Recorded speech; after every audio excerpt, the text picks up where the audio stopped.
Good afternoon to you guys joining us. Thank you for joining us. Today we're going to be talking about ADUs and how they are important in our market, why they become such a hot topic in our market.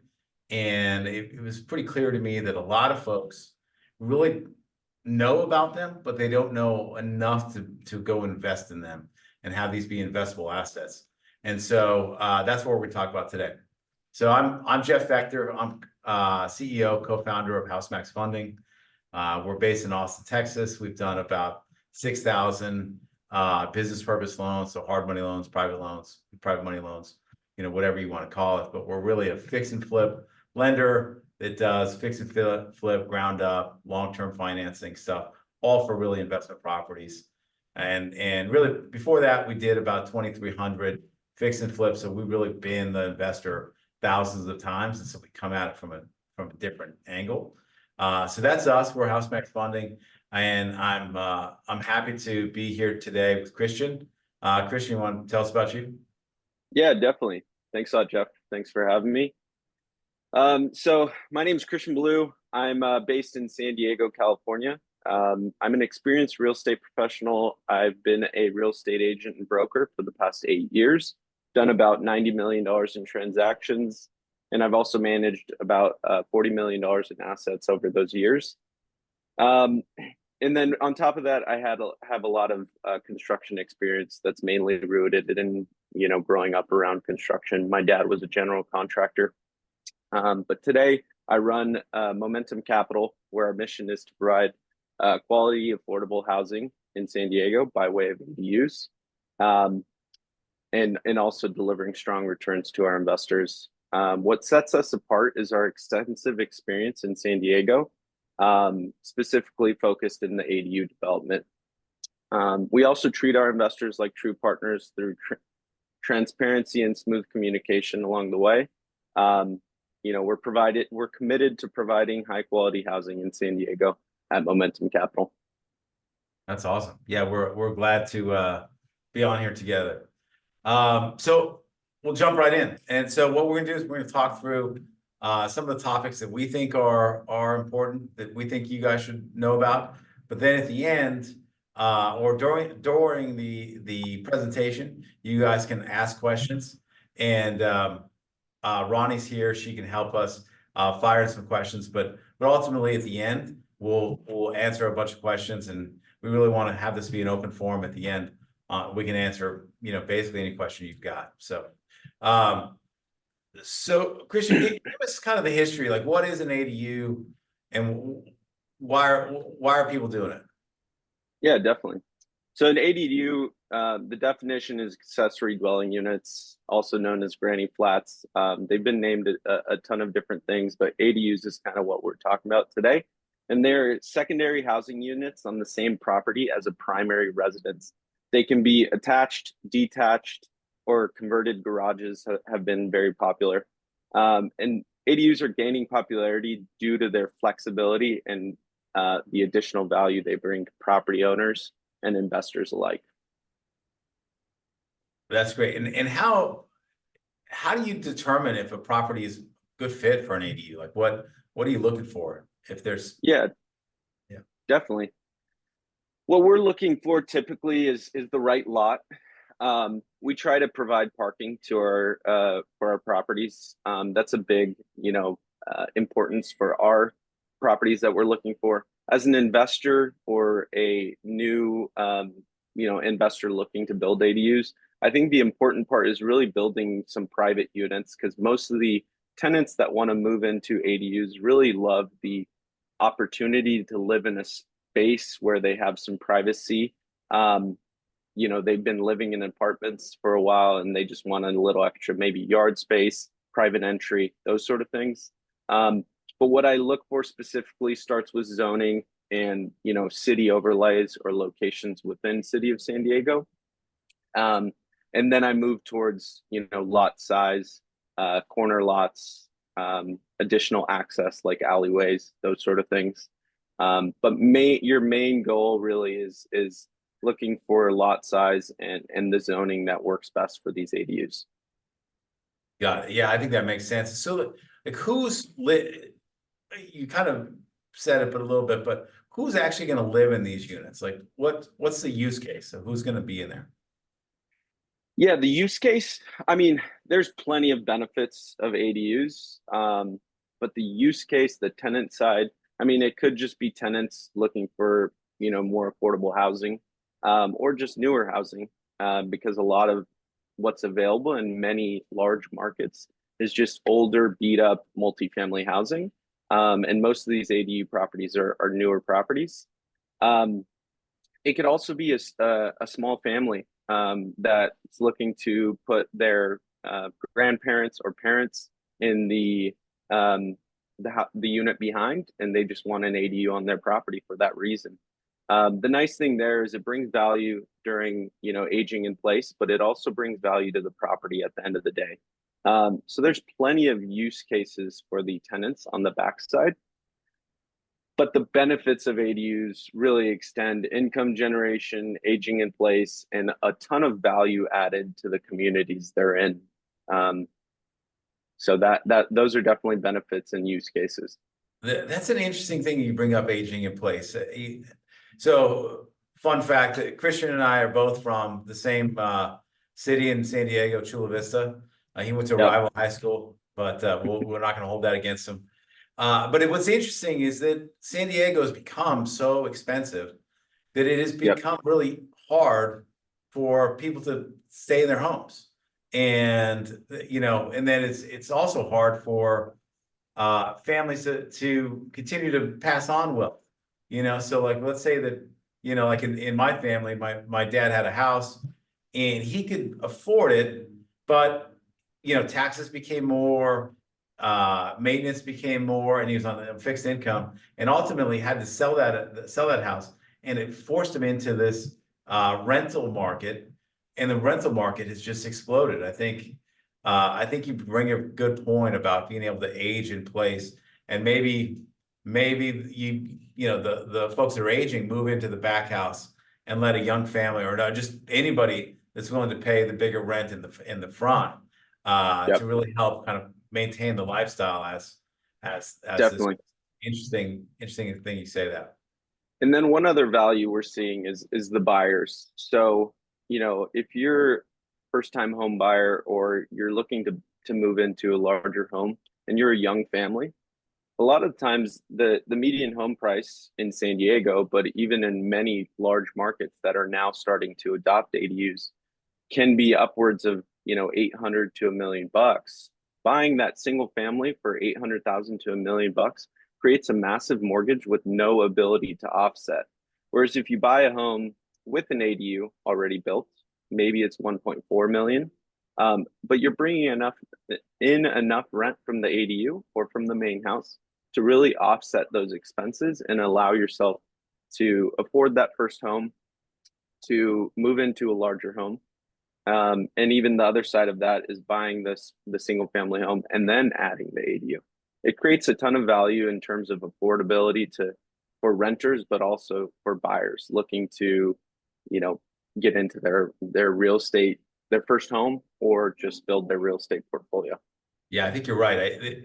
I mean, wages, namely San Diego, but across the country, have not grown nearly at the pace that the cost of housing has grown. And so, Yep, so I think you're right. It gives you an opportunity to be able to be in the neighborhood you want, be in the schools that you want, and still cash flow and qualify and get loans for a house in that neighborhood. How does it work? Let's say that I want to buy a house, and I'm a retail home buyer. I want to go buy a house in San Diego that has an ADU, and can I use that income, the rental income, to qualify? Do you know, like, do tenants have to be in place? Like, how does that work? yeah. So typically, conventional financing, there's two types of financing on the long-term financing. You've got conventional and you've got commercial. If the property is below 4 units, then you're looking at conventional residential financing. And then over 5 units, you're looking at commercial financing. Typically, if you're looking to buy a home with an ADU on the property, um, the lenders will qualify you with the rent that is coming in. Whether there's a tenant in place or not, if there's not a tenant in place, they qualify you based on the market rent.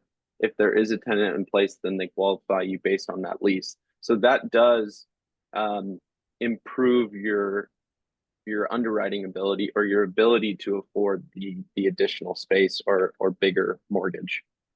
Do you find that borrowers and buyers that are pretty tight on their debt to income, tight on their ability to go and buy a house, you find that they're leaning more towards these properties with ADUs because of that offset?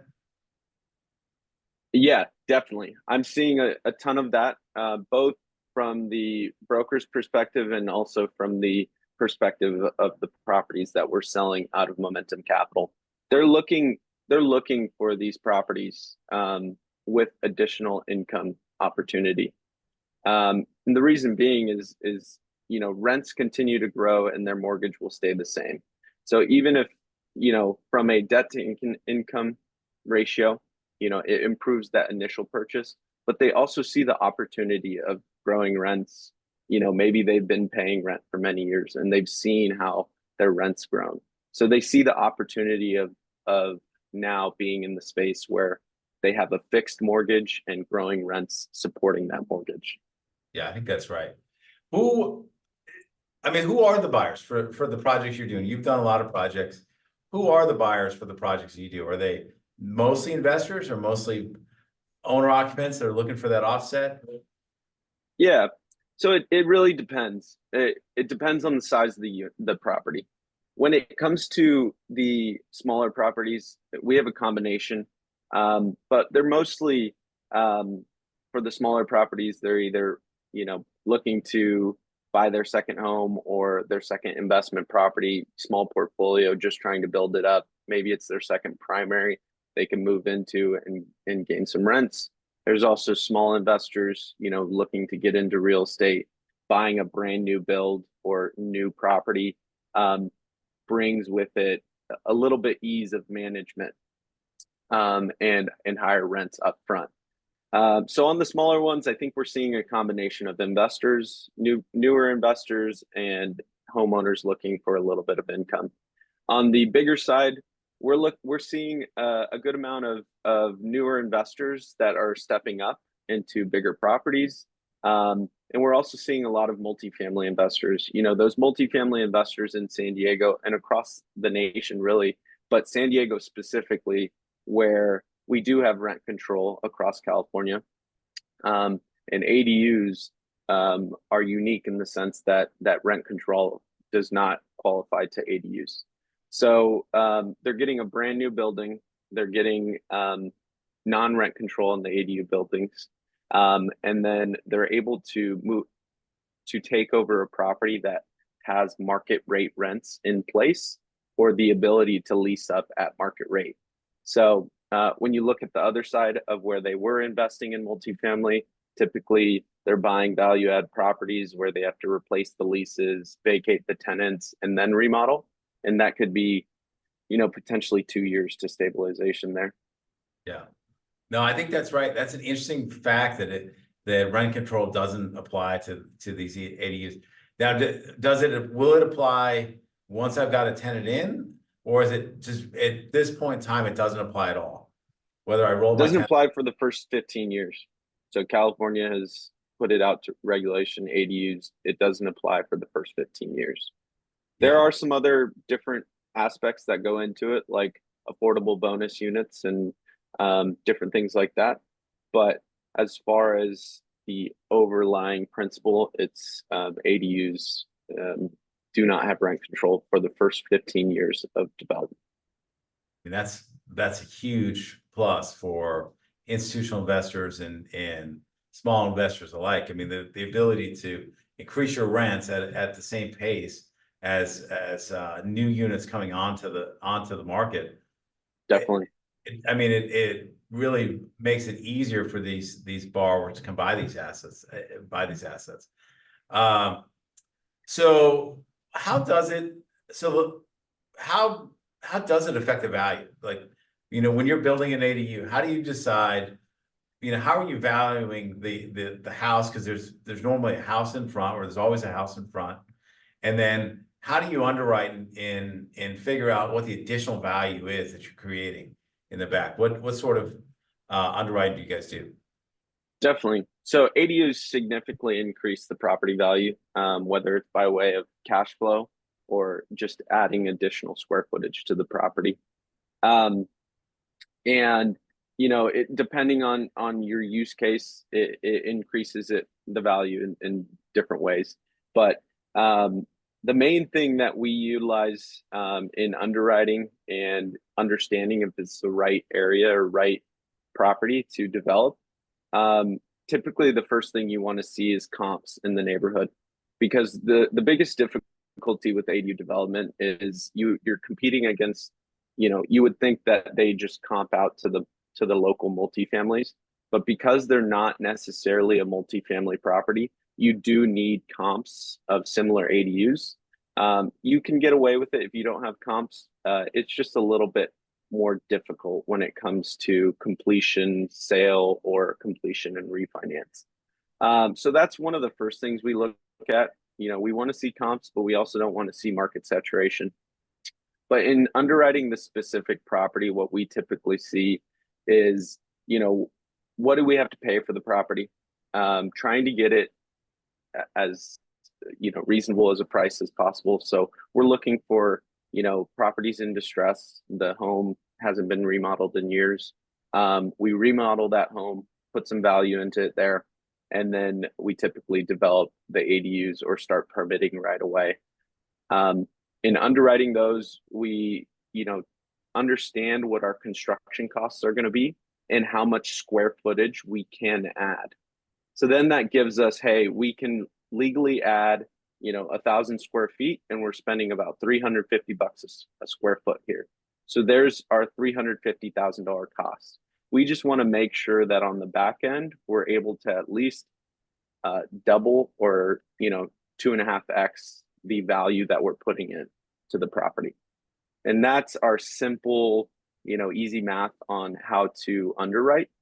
It obviously goes into in depth on zoning, buildable percentage, parking ability, what the neighborhood looks like, and what the comps are at. Those are a lot of things we dive into, but just to keep it simple and high level, you want to know your building costs, your acquisition costs, and then what you can trade it for on the back end. I think that makes sense. So, are you starting to see comparables come to market? I mean, because there's a lot to it. I mean, it's not like you're just putting two ADUs on the back of a house. The question is, what's the front house? Is the front house 2,000 feet or 1,200 feet? And you got to kind of start there and then figure out what's on the back. I mean, how hard is it to comp these, or is there starting to be enough inventory online and trading where you're starting to see comps? Yeah, I think we're still in the beginning phases of definitely the multi-units. In San Diego, a lot of cities around the country, there's some cities like LA, Portland, Seattle, where they've been developing ADUs and have more comps. But they're, single ADU comps. What we're seeing is a little bit of difficulty in the multi-unit comps. There's not as many of those. San Diego's one of the front runners in really releasing regulation to allow more multi-units. Where we've decided to build is sort of in central San Diego, and there definitely are comps there. That's why we chose in the area. And we will, as we sell a lot of these properties, will become our own comps. And as far as comping it out, it is difficult with the appraiser and working with the lender and all that. You really have to sort of argue your case in terms of what the value is, because you can't comp it to an older multifamily building because they have lower rents, the building's pretty old, and a bunch of other things that go into that. And then you can't comp it to single family price per square foot. So you almost have to take a combination of both plus whatever comps are in the market. You go to places in San Diego like North Park, Claremont's a good amount of comps, Linda Vista and City Heights. You're starting to see a lot more multi-unit ADU developments, and therefore giving you comps. I think that makes sense. All right, so you find a property that you think you want to develop. This is a question from Diana. So you find a property that you think could be a fit. Who do you contact to figure out what can you build? You know, is this buildable? What can you build? Like what's the first thing you would do? And now you're a pro, so you might already, but like what's the first thing some people should be doing, thinking about? Yeah, definitely. So you find the property. I mean, so the first thing you would do, I mean, before you're in escrow or while in escrow, is go to your city's zoning. Um, Typically, they have an interactive zoning map, and it'll tell you what your zoning is, and then you typically from there can go to the base zoning. Um, that would be you doing the work yourself and understanding, which I think it's valuable to build an understanding first before you go out to third party vendors to understand what can be built.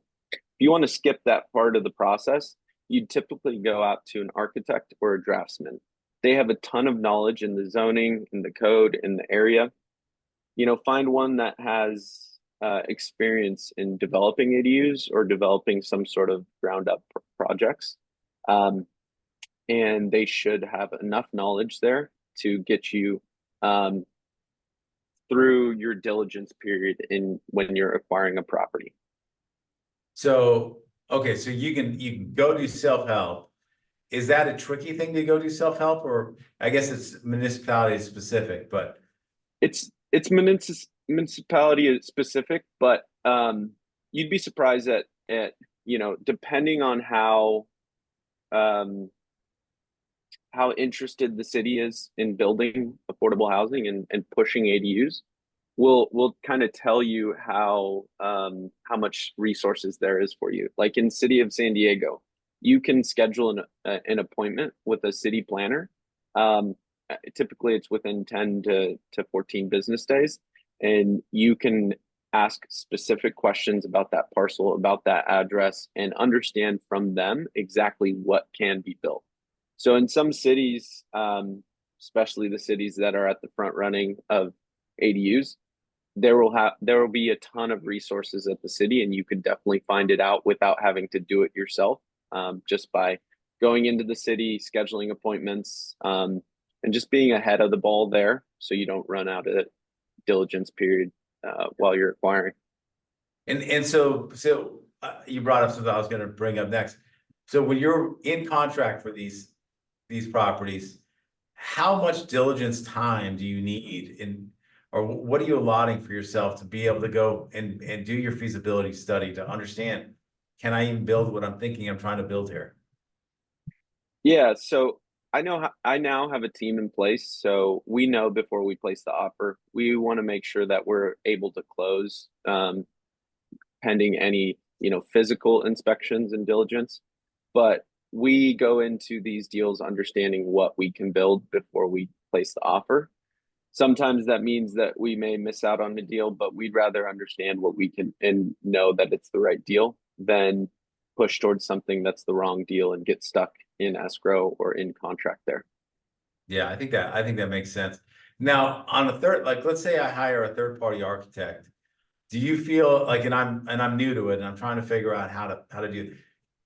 In your experience, is that money well spent to get going, or assume I've never done one. Is that what you'd recommend, or would you recommend more self-help and just create it and just going to talk to the city? Well, either way, you have to hire an architect or a draftsman. I think the two options there is you go straight to a general contractor and you hire the architect, and they hire the architect. They know what they're doing. They take you from A to Z. Those There's pros and cons in each opportunity or option. So I would kind of do your diligence. Whether you go straight to the architect, you kind of have to have the knowledge of design and what you want, but also the cost of what it's going to cost you. You don't want to put 20-foot ceilings in an ADU and it costs you an extra $100,000. So that's where GC being involved early on can be helpful. I would say for your first few projects, doing it with an intelligent architect that has resources, maybe even doing it straight through a general contractor, would be a great option because you see each of the steps and then you learn from them. And at that point, you go out and do it on your own, do more of the self-help and hire the architect yourself. Yeah, I think that makes sense. Yeah, I think that it makes a lot of sense. And then are you able to vet? You've got a team, but when you're building your team, how did you vet your vendors? Well, I guess I forget that you've had a construction company for 30 years in the family. So you've got all that Yeah. square. How would you recommend somebody who doesn't have the experience you do in construction to vet these builders and the GCs? Yeah, so we still have to vet vendors. We have about 10 active projects and 13 more in permitting. So we're constantly vetting vendors. And no matter how much you like a single vendor, it's just not good business to have one vendor you're reliant on. So what we do in terms of vetting is we try to get either it's referrals or we find the vendor, and then we see at least 3 of their projects. So we want to get 3 referrals and 3 projects that we can either walk or see, drive by, and that alone provides enough value or enough information to us, especially if there's active projects. If you can get out and see their active project, is the project clean? Is it orderly? You can kind of tell when it's disorganized, things are messy. More than likely, the back end and the admin and communication is going to be the same way. So those are all things to take into account. Some cases you don't really have many options. You just have to pick the best you can. Definitely, as you're going through, vetting can be the most important part, especially of contractors, general contractors. These ground up construction projects can be a lot of money up front, and the risk of them, having a lot of your money before they build is definitely high risk there. I think that's right. So, I mean, there's two parts to that. You do end up putting a lot of money in up front, which Yep. you got to really trust that person, and you got to understand, what's in your contract and what's in your scope of work. When we're seeing borrowers in fix and flip, ground up construction, ADU, or just any type of project with a renovation, we see a lot of times that our borrowers, are really too trusting with the contractor on what's supposed to be done. And they don't have detailed scopes and timelines of when these things are supposed to be done and payment schedules. And what happens is, the contractor will end up with a lot of money up front, and they'll be so front heavy that they've kind of already gotten a lot out of that project. And now it's time to do all the finishes, and they don't have the capital to kind of finish those off. And there's no stick to say, I can't pay you this money until it's finished the rest of the way. So I think when we're looking at these projects, where I can tell that a contractor or a borrower on my side is probably not done their homework is when the scope is not detailed, and when we don't have line item costs next to it. Where if it just says, like, if I'm talking fix and flip, it says kitchen 5-10 grand, I can tell immediately that's going to be a challenge. And so I guess my point to that is, when you're talking to contractors, it should be detailed, very detailed on what work is to be performed, what the scope of work is, and then draw schedules. Because without that, you're ultimately almost 100% chance of getting into an argument or getting into a conflict with your builder. And then I guess the last thing is, you've been doing this a long time. I've been doing this a long time. It always seems like that last 10%, that punch list, that last little bit is the hardest part to actually get done. The first part of the project's easy. The demo goes crazy fast, and the pouring of the foundation, all that stuff. What advice can you give all of us on how to, looking at it from your contractor hat and from your investor hat, to get that last 10% done without burning relationships with our contractors? Because we need contractors to like us. They need us to like them. What are some tips there? I think it has a lot to do with your contracts with those vendors. Really putting in timelines and understandings where you could potentially bonus your contractors if they finish early, and you could charge them fees if they finish late. So you give and take. So they want to earn that early bonus, and they want to avoid that late fee. But on top of that, we also put a lot of we hold back on every piece of the contract. So when they finish let's just say the first phase of the foundation, we pay them the percentage that we stated we were going to pay them, but we hold back 10%. So if there's anything like rebar issue, inspection issue, or anything down the line, okay, we have enough to say, we're holding a carrot. And then after about 3 to 6 months of that, there's no issues, we release that holdback. And we do that every step of the way. So at the end, there's enough holdback to where you can get your warranty claims and warranty issues sorted out with them. To add on top of this, sort of as an opportunity for new investors, a little bit off topic, but I think one valuable thing to look at is also, partnering, whether it's with just a joint venture partner with someone who has experience, who's developed, or partnering with a fund like Momentum Capital, who's doing it at scale. Most of these general partners and experts that are doing it would be transparent in the process. So, for instance, we walk our projects with investors, whether it's current investors or new interested investors. We do it once a month. So you can come out to every single one of those project walks and see a project from, foundations all the way to putting in the final touches. So partnering with someone like that could really de-risk you, whether it's one deal or multiple deals, to not just understanding what goes into it, but also your first deal would probably have a lot less hiccups because you already have an expert leading the way and holding your hand through the process. No, I think that makes sense. I mean, it seems to, is that a lot of the reason why you created your fund?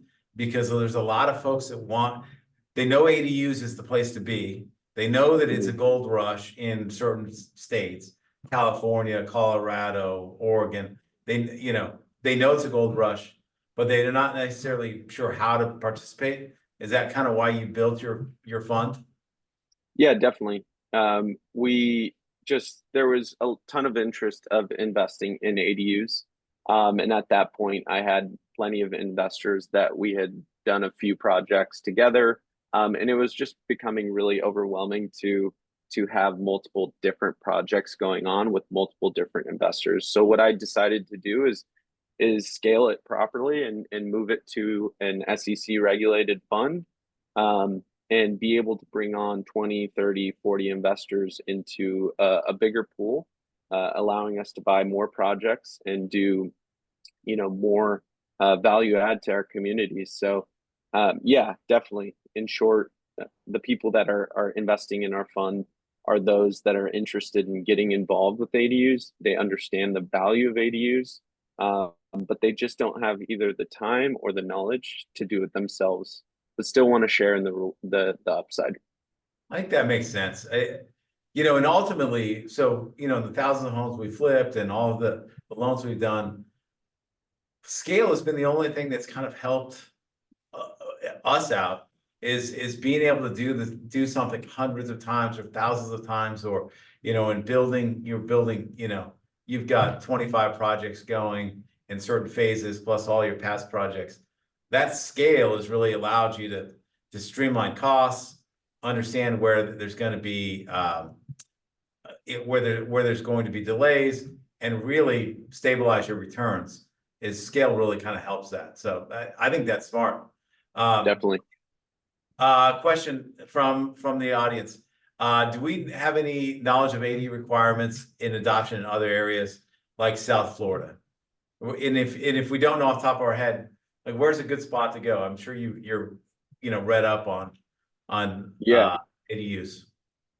So I don't know for South Florida, I don't know off the top of my head, but one thing that you tend to see with ADUs is it starts in the bigger cities of most states.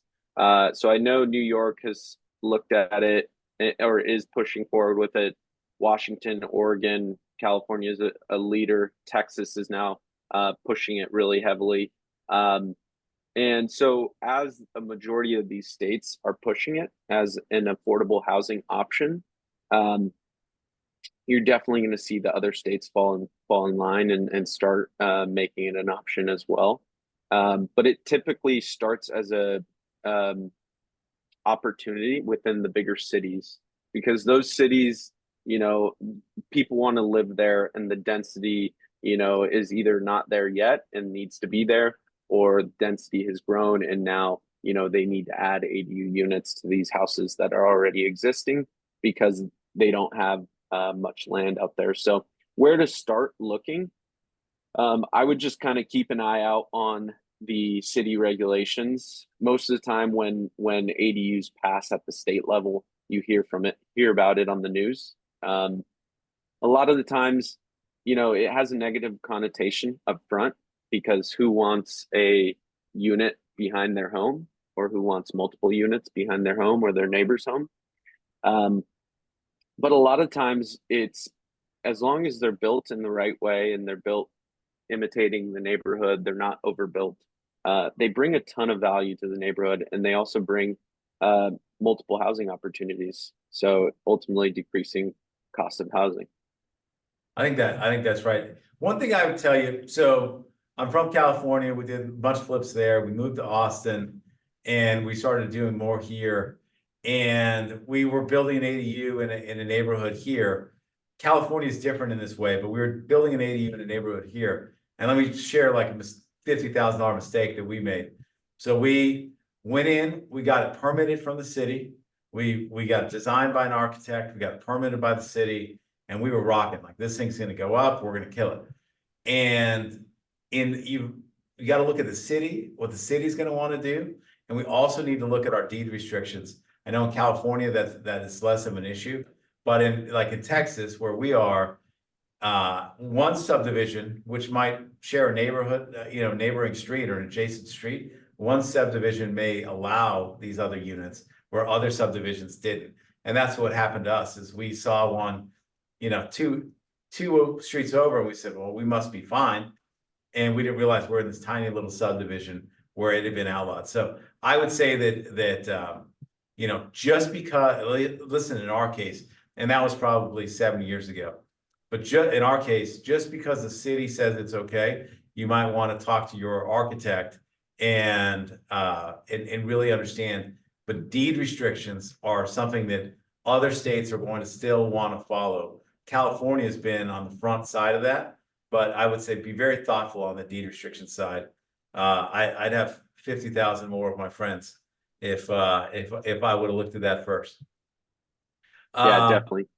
So, and then another question: is your goal to keep these properties or sell them? So currently, what we're doing is, in order to maximize our investors' returns, is we're selling them. So our hold period is 2 years. So we're raising and acquiring in the first 3 months, and then we're acquiring about 6 to 8 properties per fund. We're developing, so we're getting the permits in 7 to 9 months, and then building typically in 4 to 8 months, depending on the size of the property. Lease up and selling the property in those 2 years. At some point, we will have multiple offerings where we keep the properties and some where we sell them. But as of now, it just made sense for investor return to maximize their return, and not wait on market fluctuations. So what we're doing, just to keep it very simple, is we're building for X price, which in San Diego is about $350, and then we're selling for about 700 to 750 bucks a square foot. Um, and if we held on to those properties, we would just be waiting on the market conditions for the next 3 years after we built it. So it just made more sense to sell those at 2 years and get our investors their returns back, and then focus on the next fund and do it all over again. Yeah, I think that makes sense. Do you guys invest in other locations besides San Diego? No, we stick with what we know for now. I'm sure we'll expand at some point, but um, one of our, you know, focuses is just sticking to what we know, following our niche, and investing solely in San Diego. So we have done other cities within San Diego, like Chula Vista and National City. Um, their permitting processes are just nowhere near as effective and quick as City of San Diego. So we've moved to City of San Diego, and that's where we focus. I think that's right. I think you and I had a long conversation about one of those other cities outside of San Diego, and it really felt like you were swimming upstream with the city. They didn't really adopt this. They have it. It's an option, but that wasn't their city charter, was to go out and build a bunch of these ADUs, and then they just Definitely.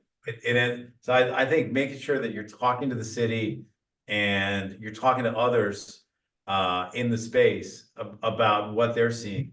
I think the interesting thing is that to be really good in this space, well, I say it all the time. I said it to Christian when I met him. I said, whether we do business or not, more friends are better than less friends.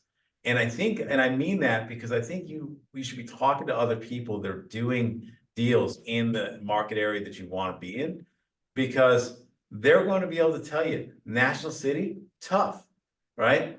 Chula Vista, maybe a little tougher, or whatever city that is, or they're going to say, yeah, this city's gonna, they really like it, and these are the things we did, and it really moved us forward.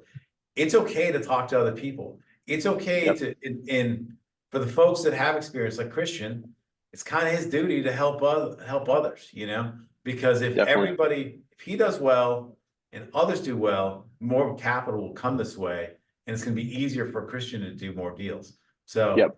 it's not a And I secret. and I think one other thing to add there is going back to comps. If there's a sufficient amount of comps, or if you see them built in the area, then more than likely, the city's a little more flexible. And you go to other cities, like if you drive around Chula Vista and National City, you do not see ADUs. My few ADUs in those cities are probably the few that you'll see, but you don't see as many as when you drive around the city of San Diego. So that's another telltale sign, that maybe it's a little more difficult to build in this city. Yeah, I think that's right. All right, so you find a house, it fits your underwriting. How do you fund these things? I mean, I know you have a fund, but how do you fund them, and how should others fund them? Yeah. So, ADU financing, it can involve many different funding options. You've got your traditional funding or traditional financing. You've got hard money, which is a lot more flexible than traditional financing. You've got HELOCs, which are home equity line of credits, and then ultimately cash, paying them for out of pocket. Um, what we've done so I've done everything from paying for it cash to paying for it with a HELOC or a line of credit, to more recently we just pay for it with either construction loans or hard money. So uh, kind of the strategy that we've used is acquiring these properties with hard money on the front end and already having debt set aside for us to build the ADU. The flexibility that gives us is way more valuable than the additional cost of capital of hard money. So what we're able to do is as soon as we get these permits, we're able to break ground because we have that financing available. So people like House Max and other hard money lenders can really set you up for success in these ADUs. Traditional financing is another option, especially for your primary. It's going to create a lower cost of capital. They definitely move a lot slower, and there's a lot more hoops to jump through in terms of getting that construction financing tacked on the back end. And I would say 99.9% of the time, they will not provide the financing up front like a lot of hard money lenders do. I think that's right. I mean, the reason why we're doing this today and the reason why HouseMax is working so hard to be the leader in the ADU financing space is because it's hard to get finance. On our side, when we go to finance these, when we fund a loan, we'll either sell it to a big fund or we'll put it on one of our lines of credit. So if I lend Christian $1 million, I don't really just give him $1 million and it's all dead cash, or it's all invested cash. I'm either going to go sell that loan and get my money back and go lend to Christian again or to somebody else, or I'm going to put that loan on my warehouse line and I'm going to get kind of 80% advance. So I put up 200 grand, the bank puts up 800 grand, and then I go lend it. The reason why I share that is because why it's hard to finance this stuff, or why it's important to be with lenders that really understand it, is because you have to pair the understanding of it, the ability to fund it, and then the liquidity of the loan, right? I've got to make sure that my warehouse lenders and my funds are willing to buy this. Specifically the story around, there might not be a lot of comps, but we know that there's value. We're going to comps, a little bit on, we got to manufacture the value of saying the house in front is kind of worth this. And then, ADUs in this market trade for this, and we got to kind of put them together. And that's a harder story to tell for lenders. And this is why we've been able to be really great in this space, is because I look at barriers to entry like that as opportunities. To me, that's where we make our money, is when things are hard, we go in and we solve those problems. So I think that's a good point. Yeah, definitely. I think one quick thing to add there is just another partner in the space is partnering with a good lender. You mentioned your underwriting. A lender's underwriting could just tack on to your own underwriting, and if they're seeing things that maybe you're missing in the timelines, and they're going to call it out because they want to protect their money. And if it's a good lender, they're going to protect that money, and at the same time protect your investment. Well, that's it. That's what I tell people all the time when they're coming to HouseMax. The reality is everybody's got private money, hard money. There's a lot of it out there. The reason why you come to HouseMax is we're, for flippers by flippers. We've been flippers thousands of times. We've been construction folks thousands or hundreds of times. We know all the things. So not only does it fit our credit box of like, yeah, the credit score's good and the appraisal and all that stuff makes sense. All of that stuff is good. Everybody can kind of do that. But we also look at it and say, is this a good deal? Is this a deal that I would do? Does this make sense? And I get on the phone with borrowers kind of weekly, definitely more than once a week. And I talk to borrowers and I'd say, hey, borrower, I see what you're seeing, but I've done this like exact thing you've done and I've lost, 50 grand on this. Are you sure you're seeing it right? And then we walk through it. And that's really why you kind of come to a group like us, because we're gonna sanity check your deal and say, does this make any sense? Can I see it? And then we're not going to turn it down if we can't see the vision, but we're gonna have a phone call and say, okay, what do you see? And then me and the rest of my underwriting team would share the experiences we've seen.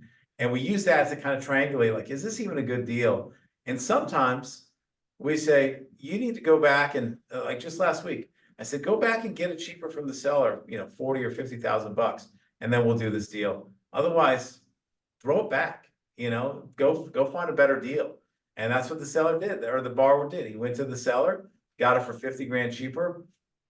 They're now going to make money. I mean, it's self-serving, because when that borrower ultimately makes money on this project, they're going to borrow from me again. If they go lose money, they're not going to borrow again. Then, Who knows, might end up in a divorce if they lose enough money, right? So it's super important to be with a lender that's looking at this sanity check and say, does this even make any sort of sense? Because I'm not knocking on wholesalers, but wholesalers, their job to do is to sell the property. And they're going to sell the property assuming the best execution. But a newer investor is not necessarily always going to get the best execution.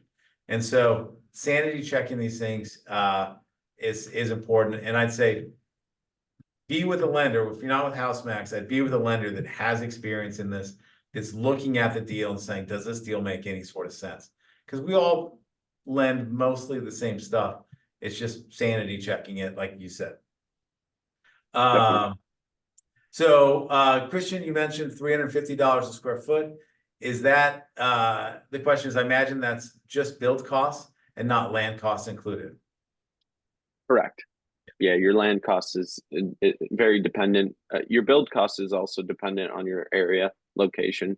I think 300 to 350 is probably pretty is competitive in California, and on the general market without having a close partner or contractor partner, it's probably going to be more than 350. But yeah, your land cost is totally separate from build costs. Yeah, makes sense. And thank you guys for all being here with us. I'm going to go through these last questions, but I feel like we learned a lot today. Okay. Does HouseMax have any ADU options for smaller builders and investors? Yes. When we look at ADUs, as far as the surveys we've done, and we lend the most loan to cost is what we call it. How much we'll loan compared to your cost than any other lender in this space on the ADU product, because we believe it, we see it, and we know why it's so good. And so yes, we're a great lender for that. And then ultimately, yes, we have stuff for smaller builders and newer investors. It might be slightly higher interest rate. In our business, what we worry about is, experience means you're going to get the project done. So the more you've done, the better I feel about you being able to execute. Credit means you're going to pay me on time. Experience means that you're definitely going to get it done. And then we look at the cash you have in the bank, because when all things fail, if you've got some extra cash, you're going to be able to solve problems that come up.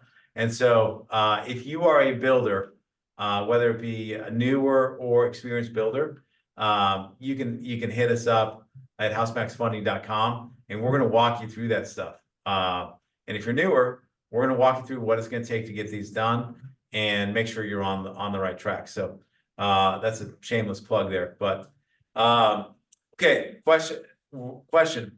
How do financing options differ between modular and site-built ADUs? What is a modular ADU, first of all? Yeah, modular ADU would just be, something built off site, or, they're not always typically modular. They could just be put together. Like Boxable is a big vendor out there. And they're typically still set on a standard foundation, so they're craned in. The nice thing there is you just go through permits, build up the foundation, and set that building on a foundation. Totally modular unit, that's definitely a lot different in value. As far as those built off site units, typically, as long as they're mostly standard built and stick built, then they see the same value in terms of price per square foot and cash flow value. Those tend to be a lot smaller in size, just because shipping of those units are difficult, and there's a lot less customization. So you can't do, stacking them and those sort of things get a lot more expensive and a lot more customization. So if you wanted something quick and easy, those are definitely your option for a smaller unit. As far as financing on the back end, I haven't done one personally, but I would assume they're very similar as long as they're not modular. Modular turns into a totally different type of financing. Yeah, I think so. From the lender perspective, how it's different, right, is a modular home is built off site. And so as a lender, I've got to, or as a builder, you've got to go ship kind of 100 grand off site and let this builder build it and then deliver it and then put it on site. And so it's a bit of a riskier trade today. We just had one here in Austin where we were hesitant to do it because we felt like it was a riskier trade. And the poor borrower, he says, okay, well, I'm going to do it anyways. I get your concern, but I'm gonna do it anyways. And he shipped off kind of $75,000. The builder went out of business, and that 75 grand is kind of gone. It's up in smoke. That's why it's a challenge for lenders to finance the modular builds. Now, I'm working with our funds that we sell into to start to understand that. And we're talking about performance bonds and other things that can get us more comfortable, because the way that the homes have been constructed in the last 100 years really hasn't changed, hasn't been modernized at all. I do think modular homes and some of this stuff being built offsite is more efficient and it is cheaper, but there is this gap right now of how do you finance it and how do you how do you buy it? So what I would say is, if you wanted to do a modular house, I would, and you want to come to HouseMax, I would want you to have more equity in that asset, in the existing land and home that's there, so that if I go to draw you on the modular, I'm still protected, I'm still covered on your asset. Or we could cross up a couple of assets. Again, my challenge is I'm shipping kind of 100 grand offsite, or you're shipping 100 grand offsite. And if they go out of business, like, I've got nothing left. So that's that's kind of the challenge for those. But site build, although it's old school and it's not as efficient, that is the easiest way to get these financed. And so that's how we do that. Okay. Two more questions, and then we're going to let everybody get back to their days. But again, we thank you for being here. So, great question. What can somebody do to set themselves apart in building ADUs in an area? Like, what can you do? You talked about, parking and other things, but what's your value add, or what's your call to action for buyers and folks in the market to do that? Definitely. I think setting yourself apart as far as the finished product is definitely private spaces. So not cramming a ton of, just because you can build 12 units, doesn't mean you always have to. Yeah, it might mean you make more money, but it might be more difficult to sell in the back end. A lot of different things come into place. And then parking is a big thing. So San Diego and a lot of the bigger cities, they don't require parking as part of the ADU builds.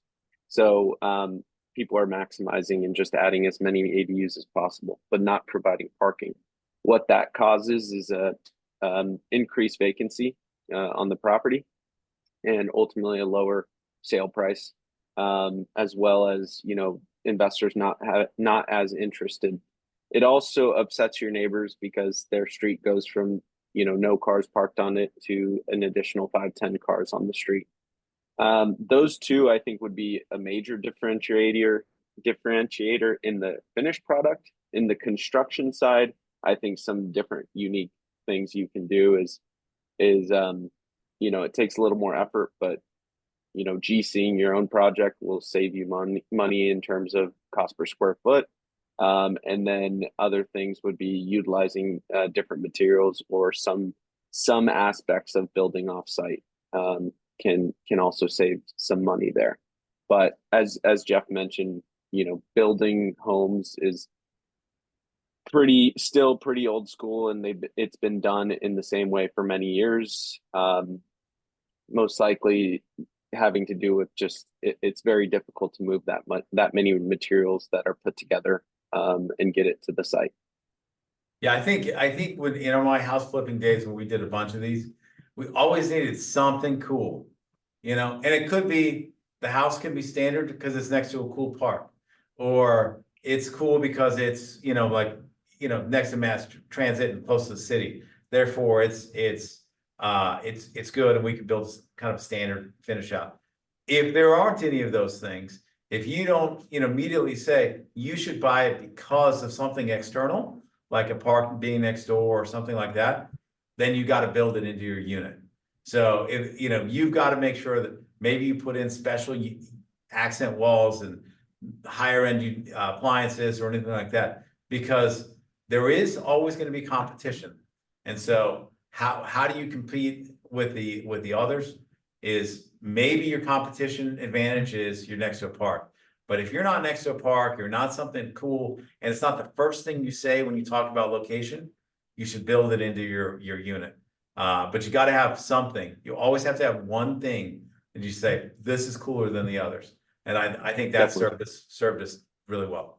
Last question, and then we're going to wrap it. So, does the first lien cover the entire parcel, front house, and the land on the ADU to be built? And then like, I think the bigger question is, if the house we already have the house and it's got a low 3% mortgage rate, what happens? So the House Max loans would be a first lien. So in that case, we would need to pay off that first lien, the 3% loan. If you have enough equity, I would, and then I'm happy to hear what Christian has to say, but if you have enough equity, local community or regional bank would be a great place to start, to go to them and say, hey, this is what I'm trying to do. Can I get a loan for these? And a lot of times they'll do that.